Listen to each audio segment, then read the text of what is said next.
ইডুমৰ ৰাজধানী পেট্ৰা কেনেদৰে ধ্বংস হ'ল?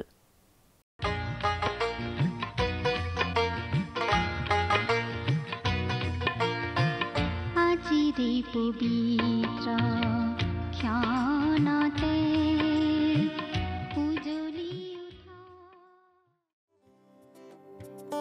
উজলি কৰিলো মনত ৰাখিম আমি প্ৰতিক্ষণ আজিয়েই কৰিলো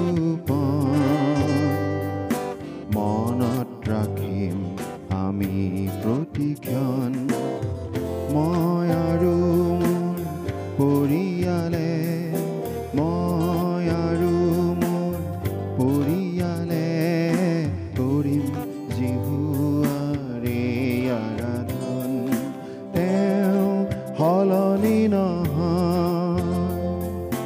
যুগে যুগে তেওঁ একেই ঈশ্বৰ যুগে যুগে তেওঁ একেই ঈশ্বৰ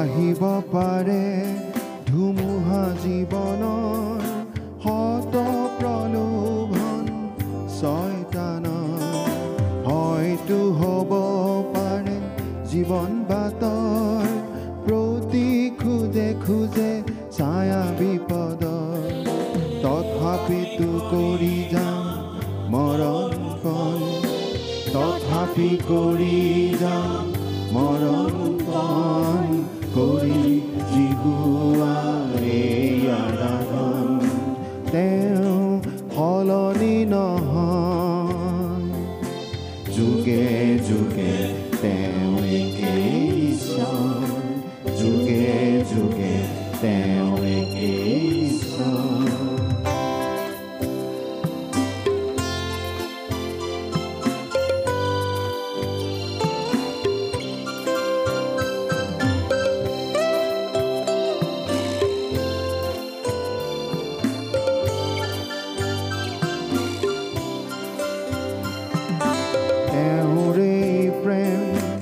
অনুগ্ৰহৰ ভৰসাতে আমি যাওঁ আগুৱাই প্ৰতি খোজতে আশ্বাস সহায়ৰ তেওঁৱেই দিয়ে বাৰে বাৰে সোঁৱৰাই সেয়েহে আমি গোটেই জীৱন সেয়েহে আমি গোটেই জীৱন কৰি জিহুৱাৰে আৰাধন তেওঁ সলনি নহয় যুগে যুগে তেওঁ একেই ঈশ্বৰ যুগে যুগে তেওঁ একেই ঈশ্বৰ আজিয়েই কৰিলো মনত ৰাখিম আমি প্ৰতিক্ষণ মই আৰু মোৰ পৰিয়ালে মই আৰু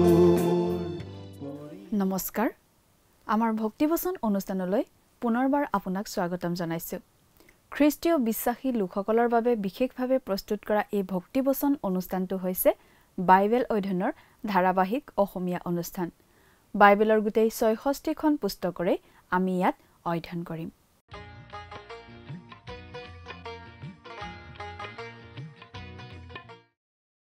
প্ৰিয় দৰ্শক যদি আপুনি আমাৰ আগৰটো অনুষ্ঠান শুনিছিল তেনেহলে আপুনি নিশ্চয় জানে যে এতিয়া আমি বাইবেলৰ পুৰণি নিয়ম খণ্ডৰ উবদিয়া ভাৱবাদীৰ পুস্তক বা চমুকৈ উবদিয়া পুস্তকখনৰ অধ্যয়ন কৰি আছো যোৱা অনুষ্ঠানত আমি এই উবদিয়া ভাৱবাদীৰ পুস্তকৰ ১ নম্বৰ অধ্যায়ৰ ৫ নম্বৰ পদৰ পৰা ১৩ নম্বৰ পদলৈকে পঢ়ি তাৰ ভিত্তিত আগবঢ়োৱা আলোচনা শুনিবলৈ পাইছিলো আজিৰ অনুষ্ঠানত আমি এই উবদিয়া পুস্তকৰ ১ নম্বৰ অধ্যায়ৰ ১৪ নম্বৰ পদৰ পৰা ১৫ নম্বৰ পদলৈকে পঢ়ি তাৰ ভিত্তিত আগবঢ়োৱা আলোচনা শুনিবলৈ পাম এছৌ আৰু জাকব দুইজনে দুটা জাতি হৈ পৰিছিল ইডুম আৰু ইছৰাইল ইদুমে ঈশ্বৰক পিঠি দিলে। ঈশ্বৰে ঘোষণা কৰি দিছিল যে তেওঁ ইদুমীয়াবিলাকৰ গৰ্ব খৰ্ব কৰিব আৰু জাতিটোক মাটিলৈ নমাই আনিব। উবদিয়াই কৈছিল যে যদি এজন চোৰে তেওঁলোকৰ পৰা চুৰ কৰিবলৈ আহে তেনেহলে চোৰজনে যি লাগে সেইটোহে চুৰ কৰি লৈ যাব, গোটেইবোৰ বস্তু চুৰ কৰি নিনিয়ে।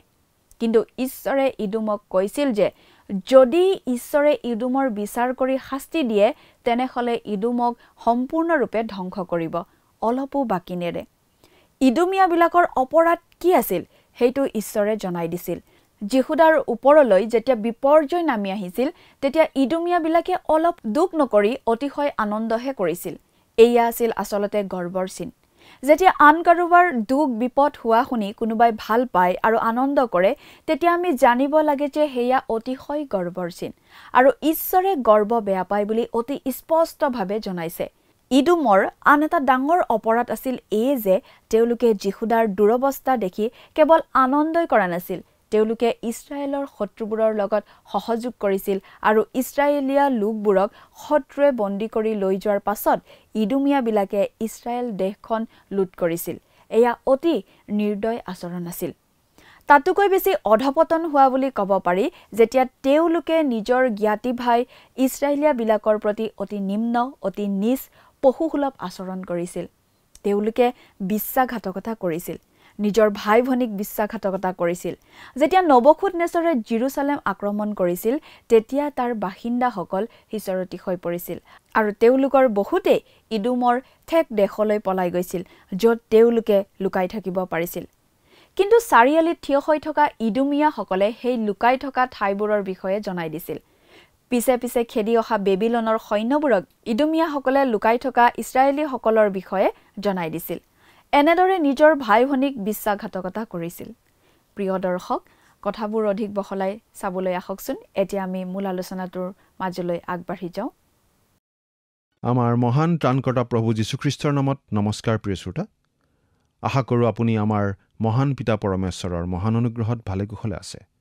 প্ৰিয় শ্ৰোতা, আপোনাৰ নিশ্চয় মনত আছে যে আমি ইয়াৰ আগৰটো অনুষ্ঠানত ইছৰাইলৰ প্ৰতি নিজৰ এই তেজ মঙহৰ সম্বন্ধৰ জ্ঞাতি ভাই জ্ঞাতি জাতি ইদুমে কঠোৰ আৰু অন্যায় মনোভাৱ ৰখা আৰু তাৰ বাবে তেওঁলোকে ইছৰাইলক বেয়া ব্যৱহাৰ কৰাৰ কথা আলোচনা কৰিলোঁ।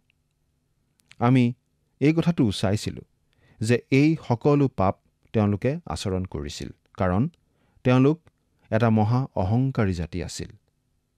অহংকাৰটোক সেইকাৰণেই ঈশ্বৰৰ মহান দাস এগৰাকীয়ে পাপবোৰৰো পাপ বুলি অভিহিত কৰিছে, সকলোতকৈ ডাঙৰ পাপ বুলি তেওঁ কৈছে। আজি আমি কেৱল 14 আৰু 15 নম্বৰ পদৰ পৰা অধ্যয়ন কৰিম আৰু চাম এই 14 আৰু 15 নম্বৰ পদ দুটাত আমাৰ কাৰণে আজিনো কি শিকিবলগীয়া কথা আছে সেই কথা। সেয়েহে এতিয়া প্ৰথমতে 14 নম্বৰ পদটো পাঠ কৰি দিব খুজিছোঁ। আপোনাৰ লগত বাইবেল আছেনে বাৰু? যদিহে আছে তেতিয়াহ'লে অনুগ্ৰহ কৰি চাই যাব, আৰু যদিহে আপোনাৰ লগত বাইবেল নাই আমি পাঠ কৰি দিম, অনুগ্ৰহ কৰি মন দি শুনিব। উবদিয়া ভাৱবাদীৰ পুস্তকৰ 14 নম্বৰ পদটো পঢ়ি দিম। ইয়াত এনেদৰে লিখা আছে, তুমি পলৰীয়াবিলাকক উচ্ছন্ন কৰিবলৈ 2 আলিৰ মূৰত থিয় নহবা, আৰু দুখৰ দিনা তাৰ অৱশিষ্ট লোকক শত্ৰুৰ হাতত সোধাই নিদিবা। ইছৰাইল জাতিৰ প্ৰতি ইদুমৰ এইটোৱেই আটাইতকৈ জঘন্য ব্যৱহাৰ আছিল। অকল জঘন্য বুলি ক'লেই যথেষ্ট কোৱা নহ'ব। ইদুমৰ এই ব্যৱহাৰটো আছিল অতি পশুতুল্য ব্যৱহাৰ, আনকি পশুতকৈও অধম ব্যৱহাৰ। এই কামটো কৰি তেওঁলোকে তেওঁলোকৰ যি পাশবিক মনোভাৱ, তেওঁলোকৰ মাজত চলা যি পাশবিকতাৰ দৰ্শনবাদ বা শিক্ষা তাকে প্ৰকাশ কৰিছিল। এই দৰ্শনবাদ বা শিক্ষাটো হৈছে আটাইতকৈ যোগ্যজন জীয়াই থকা, দুৰ্বলীৰ ওপৰত সবলৰ অত্যাচাৰ। চাওক প্ৰিয় শ্ৰোতা, তেওঁলোকে তেওঁলোকৰ স্বজ্ঞাতিৰ ভাই ভনী সকলোকেই বিশ্বাসঘাতকতা কৰিছিল। বাবিলৰ ৰজা নবুখদনেছৰে যেতিয়া জেৰুচালেম আক্ৰমণ কৰিছিল, তেতিয়া জেৰুচালেমৰ মানুহবিলাকৰ যিসকলে পাৰে যেনি তেনি পলাবলৈ ধৰিছিল। তেওঁবিলাকৰ অনেকে ইদুমৰ উখুৰা মুখুৰা পাহাৰ অঞ্চললৈ পলাই গৈছিল লুকাই আশ্ৰয় ল'বৰ কাৰণে। তেতিয়া সেই ইদুমীয়াসকলে তিনিআলি আৰু চাৰিআলিবিলাকৰ চুকে চুকে থাকি প্ৰাণৰ ভয়ত পলাই যোৱা ইছৰাইলীয় লোকসকলক নিৰাপদ ঠাইবোৰ দেখুৱাই দিয়াৰ সলনি এনে কিছুমান ঠাইবোৰৰ ফালে অগ্ৰসৰ হ'বলৈ বাট দেখুৱাই দিছিল, যিবিলাকলৈ গৈ সেই পলৰীয়া মানুহবিলাক শলঠেকত পৰিব।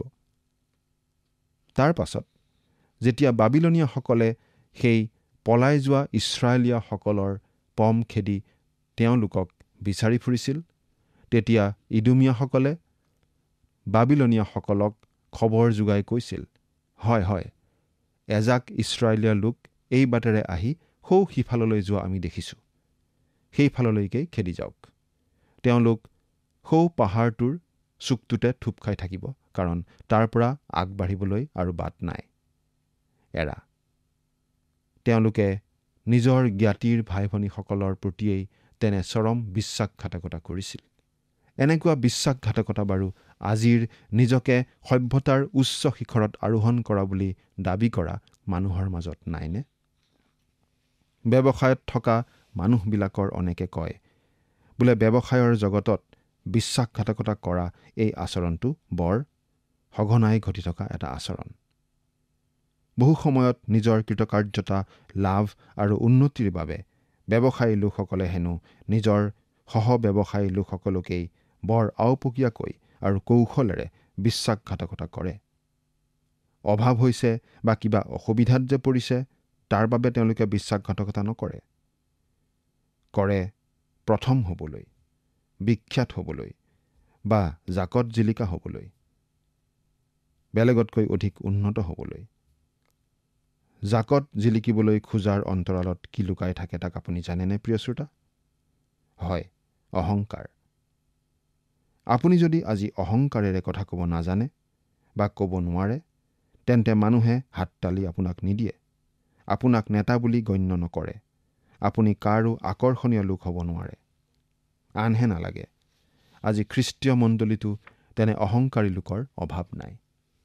এনে কিছুমান মানুহ আছে যিসকলে আনকি তেওঁলোকৰ খোজ কাটলতো তেওঁলোকৰ অহংকাৰৰ পৰিচয় প্ৰকট কৰি তোলে। যেনে ভংগীৰে ফুৰিব, যেনেদৰে আপোনালৈ চাব, যেনেদৰে কথাবোৰ আৰম্ভণ কৰিব, সেই সকলোবিলাকতেই তেওঁৰ মনৰ অহংকাৰ প্ৰকাশ কৰে। এনেকুৱা অহংকাৰী মানুহবিলাকে আনৰটোত সদায় কেৱল বেয়াই দেখে আৰু সদায় আনৰ ভুলেই দেখে। তেওঁলোকে ভাবে যে তেওঁলোকৰটোহে ঠিক আৰু বাকী সকলোৰে বেঠিক। তেওঁলোকৰ গাল দুখন সদায় ফুলিয়েই থাকে। তেওঁলোকে ভাবে যে তেওঁলোকে নজনা একোৱেই নাই। আনকি তেওঁলোকে কিবা ভুল কথা ক'লেও সেই ভুলটো মানি ল'বলৈ সাজু নহয়। গাৰ বলেৰে উত্তৰ দি তেওঁলোকে কয়, তুমি ক'লেই মানি ল'ম নে কিবা? মই জানো নাজানো। হয় প্ৰিয় শ্ৰোতা, অহংকাৰীয়ে গাৰ বলেৰেই কথা কয়। সকলো কথা নিজেই জনা বুলি ভাবে। নিজে কোৱা কথাই সদায় ঠিক বুলি ভাবে। আনৰ কথা গ্ৰহণযোগ্য নহয় বুলি ভাবে। সকলোতে আগস্থান বিচাৰে আৰু সকলোৱেই তেওঁক মানি চলাটো বিচাৰে। এনেকুৱা অহংকাৰী মানুহ সকলো পিনে আছে। চিন্তা কৰি চাওকচোন, এনেকুৱা কিমান মানুহ আপুনি লগ পায়।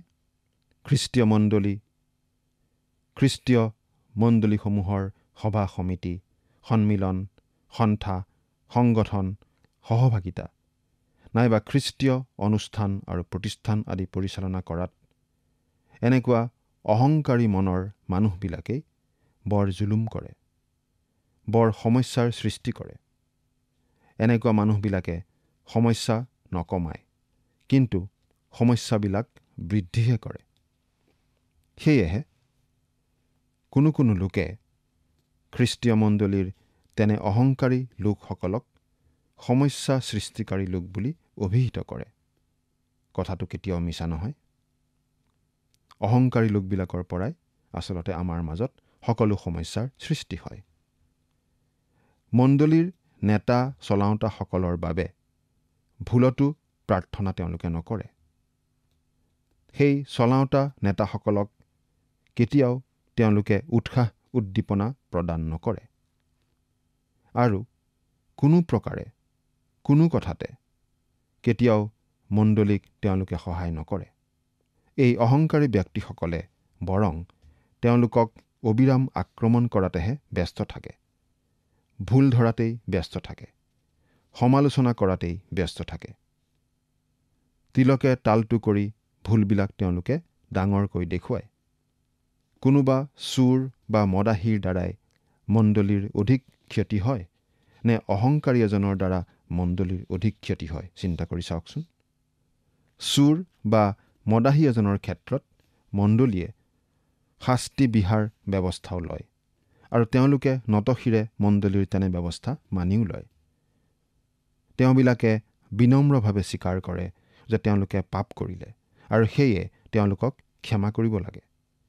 কিন্তু কোনোবা অহংকাৰী মানুহৰ ক্ষেত্ৰত কেতিয়াবা কোনো শাস্তি বিধানৰ ব্যৱস্থা লোৱা হৈছেনে বাৰু? কোনোবা অহংকাৰী মানুহক কেতিয়াবা ক'ৰবাত কোৱা শুনিছিলনে যে অহংকাৰ কৰি তেওঁ পাপ কৰিলে আৰু সেয়ে তেওঁক ক্ষমা কৰিব লাগে? প্ৰিয় শ্ৰোতা, আমি ভাবোঁ যে আমাৰ নদীবিলাক উভতি বলেও, পূবৰ বেলিটো পশ্চিমে ওলালেও, নাইবা কঁঠাল গছত আম লাগিলেও কোনো অহংকাৰীয়ে অহংকাৰ কৰি পাপ কৰিলোঁ আৰু সেয়ে তেওঁক ক্ষমা কৰিব লাগে বুলি কেতিয়াও নক'ব। কিন্তু ঈশ্বৰৰ বচনত ঈশ্বৰে এই বুলি কৈছে যে তেওঁ অহংকাৰীক ঘিণ কৰে আৰু এদিন অহংকাৰীৰ অহংকাৰৰ বাবে তেওঁ অহংকাৰীৰ সুধ বিচাৰ কৰিবই। আনহাতে এইটো সঁচা যে মণ্ডলীৰ নেতা চলাওঁতাসকলৰ মাজতো কোনো কোনো নেতা চলাওঁতা বৰ অহংকাৰী থাকে। তেনেকুৱা অহংকাৰী নেতাক আমি এবাৰ লগ পাইছিলোঁ। তেওঁক লগ পাইছিলোঁ তেওঁ এজন ডাঙৰ নেতা হোৱাৰ পাছত। নহ'লেতো এটা সময়ত তেওঁ আমাৰ লগত যথেষ্ট মুকলিমূৰীয়াভাৱে কথা বতৰা পাতিছিল। কিন্তু যেতিয়া তেওঁ সেই নেতা হ'ল, তাৰ পাছত আমাৰ নিচিনা মানুহক মাত দিব লাগিব নে নালাগে, সেই কথাটো তেওঁ 3বাৰমান ভাবি চায়। এক ফাৰলং বাটো ঈশ্বৰে দিয়া ভৰিখনেৰে খোজ নাকাঢ়ে। দুখোজমান খোজ কাঢ়িলেও এনেদৰে চাই খোজ কাঢ়ে যিদৰে চালে নিজৰ নাকটোৰ জোঙা মূৰটোহে দেখা পায়। অহংকাৰী নহ'লেনো কোনোবা এজন ডাঙৰ নেতাই ঈশ্বৰ মৰিছে বোলা কিতাপ লিখিব পাৰেনে? সংসাৰত ঈশ্বৰ বিৰোধী যিমান মানুহ আছে আটাইবিলাক অহংকাৰী মানুহ। ঈশ্বৰ বিৰোধী মানুহ দেখিলেই সেই কথাটো পৰীক্ষা কৰি চাবচোন প্ৰিয় শ্ৰোতা। সেইকাৰণেই ঈশ্বৰে তেওঁৰ দাস উবদিয়াৰ যোগেদি আমাক এই কথা জনাইছে যে তেওঁ অহংকাৰীক ঘিণ কৰে, যেনেকৈ ঘিণ কৰিছিল তেওঁ ইদুমক। অহংকাৰীক তেওঁ উচ্ছন্ন কৰিব, যেনেকৈ তেওঁ উচ্ছন্ন কৰিছিল সেই ইদুম জাতিটোক। অহংকাৰ ঈশ্বৰে ইমান ঘিণ কৰাৰ কাৰণ জানিছেনে প্ৰিয় শ্ৰোতা? নিশ্চয় জানিছে, নহয়নে বাৰু?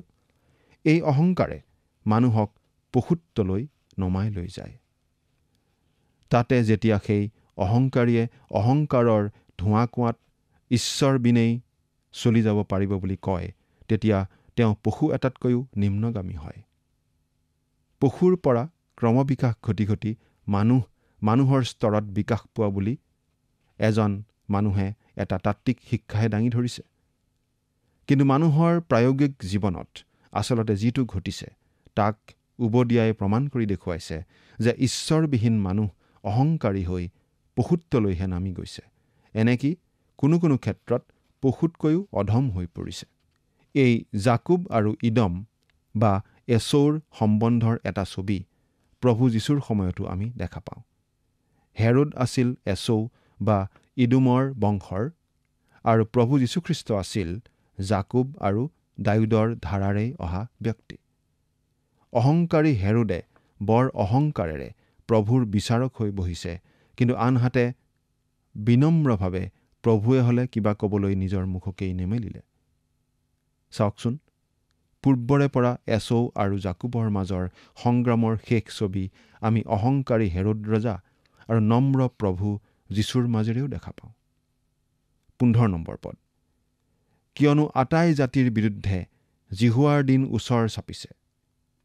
তুমি কৰাৰ দৰে তোমালৈ কৰা যাব। তোমাৰ কাৰ্যৰ ফল তোমাৰ মূৰৰ ওপৰতে পৰিব। আমি আকৌ মনত পেলাওঁ হওক যে জিহুৱাৰ দিন মানে হৈছে শেষ যুগৰ দিন, যি দিন মহাক্লেশেৰে আৰম্ভণ হ'ব। বৰ্তমান আমি অনুগ্ৰহৰ যুগ বা খ্ৰীষ্টৰ যুগত বাস কৰি আছোঁ হওক।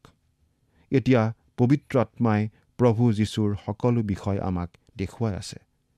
তাৰ পাছত যেতিয়া প্ৰভুৱে বিশ্বাসকাৰীসকলক বা খ্ৰীষ্টীয় মণ্ডলীক চকুৰ প্ৰচাৰতে আকাশলৈ উত্তোলিত কৰি লৈ যাব, তেতিয়া জিহুৱাৰ দিনৰ আৰম্ভণ হ'ব অন্ধকাৰ আৰু মহাক্লেশৰ সুধবিচাৰৰ যোগেদি।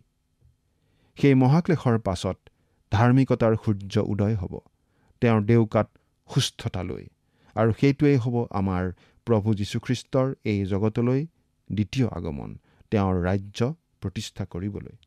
তাৰ পাছত এই 15 নম্বৰ পদত কোৱা হৈছে, আটাই জাতিৰ ওপৰত জিহুৱাৰ দিন ওচৰ চাপিছে।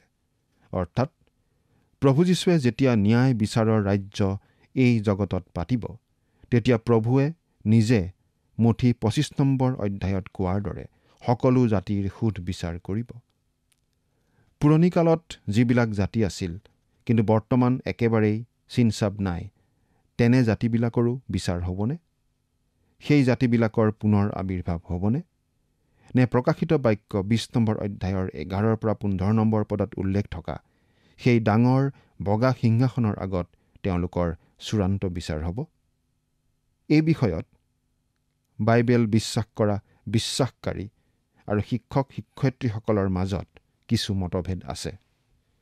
কিন্তু অনেকে বিশ্বাস কৰাৰ দৰে আমিও বিশ্বাস কৰোঁ যে আগতে থকা কিন্তু বৰ্তমান জগতৰ পৰা বিলুপ্তি ঘটা জাতিবোৰৰ পুনৰ আবিৰ্ভাৱ ঘটিব। কাৰণ চাওক, ইছৰাইল জাতিটোৰ 2500 বছৰ ধৰি একত্ৰিত জাতিৰূপে অস্তিত্ব নাছিল। কিন্তু আজিৰ পৰা কিছু বছৰ আগতে ইছৰাইলে পুনৰ এটা জাতিৰূপে আত্মপ্ৰকাশ কৰিব পাৰিছে। গতিকে সেই সময়ত বৰ্তমানে জগতৰ পৰা বিলুপ্ত ঘটা ইদুম জাতিটোৰো আবিৰ্ভাৱ ঘটিব, আৰু ইদুমৰ ওপৰতো জিহুৱাৰ দিন ওচৰ চাপিব। শাৰীৰিকভাৱে ইদুমৰ সেই কালত আবিৰ্ভাৱ হওক বা নহওক, সেয়া এটা সুকীয়া বিষয়। কিন্তু প্ৰত্যেক জাতি আৰু দেশেই ঈশ্বৰৰ গুৰিত দায়বদ্ধ। বাইবেলে সেই কথা অতি স্পষ্টৰূপে আমাক শিকাইছে। প্ৰিয় শ্ৰোতা, আমি খ্ৰীষ্টীয় লোকসকলে কওঁ যে আমি সৰগৰহে নাগৰিক আৰু আমাৰ ৰাজ্যখন হৈছে সৰগৰ ৰাজ্য। আমি খ্ৰীষ্টীয় লোক মানে এটা সমষ্টিত ধৰিলে মণ্ডলীখনক বুজায়। আৰু আমি খ্ৰীষ্টীয় লোকসকলৰ বা আমি সৰগৰ নাগৰিকসকলৰ বা এক সমষ্টিৰূপে মণ্ডলীখনৰ মূৰ হৈছে খ্ৰীষ্ট, আৰু সেইজনা বৰ্তমান সৰগত আছে। মণ্ডলীৰ মূৰটো বাৰু সৰগত আছে, কিন্তু মণ্ডলীখনৰ ভৰি জীৱিত বিশ্বাসকাৰী যি আমিতো পৃথিৱীত আছোঁ। আন কথাত মণ্ডলীৰ মূৰটো সৰগত থাকিলেও মণ্ডলীৰ ভৰিবিলাক কিন্তু পৃথিৱীতেই লাগি আছে। মণ্ডলীৰ ভৰিৰূপ খ্ৰীষ্টীয় লোকসকলৰ জগতখনৰ বাবে ডাঙৰ দায়িত্ব আছে। এই খ্ৰীষ্টীয় লোকসকলে জগতত খ্ৰীষ্টৰ প্ৰভাৱ বিস্তাৰ কৰাৰ ডাঙৰ দায়িত্ব আছে। খ্ৰীষ্টীয় লোকসকলে খ্ৰীষ্টীয় আচৰণ আৰু খ্ৰীষ্টীয় নীতিৰ আধাৰত থিয় হৈ আনকি স্বদেশ আৰু সমাজৰ বিভিন্ন নীতিটো জড়িত হৈ প্ৰভুৰ প্ৰভাৱ বিস্তাৰ কৰাৰ দায়িত্ব মণ্ডলীৰ ভৰিস্বৰূপ পৃথিৱীত থকা খ্ৰীষ্টীয় লোকসকলৰ জগতখনৰ কাৰণে ডাঙৰ দায়বদ্ধতা আছে। জগতখন বুলি কওঁতে গোটেই জগতখনকে কোৱা হৈছে। জগতখন বুলি কওঁতে কোনো তথাকথিত খ্ৰীষ্টীয় দেশ বা খ্ৰীষ্টীয় জাতিক বাদ দি কোৱা হোৱা নাই।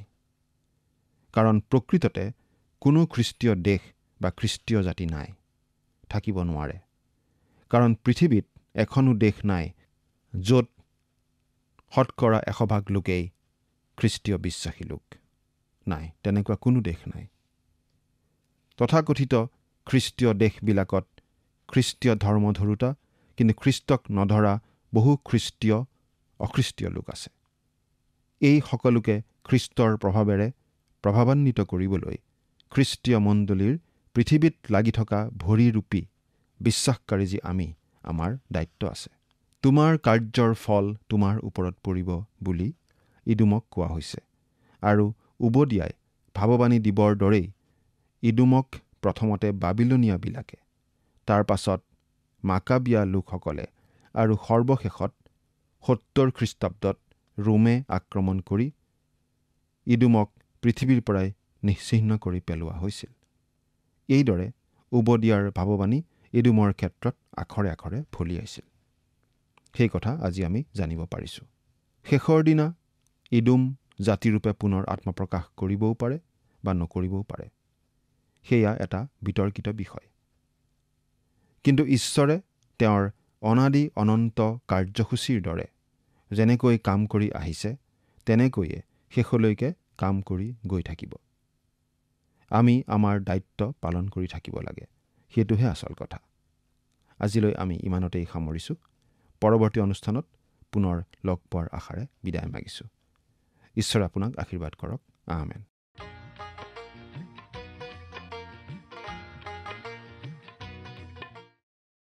ঈশ্বৰৰ সুদবিচাৰ এদিন আহিব। প্ৰভু যীশুৰ পুনৰ আগমন হ'ব আৰু জাতিবিলাকৰ বিচাৰ তেওঁ কৰিব। জাতিবিলাকে যিয়ে যেনেকুৱা কাম কৰিছিল তেনেকুৱা প্ৰতিফল পাব, শাস্তি পাব বুলি জনাই দিয়া হৈছে। উবদিয়াৰ যুগেৰে ঈশ্বৰে যেনেদৰে জনাই দিছিল তেনেদৰেই ইদুম ধ্বংস হৈ গৈছিল।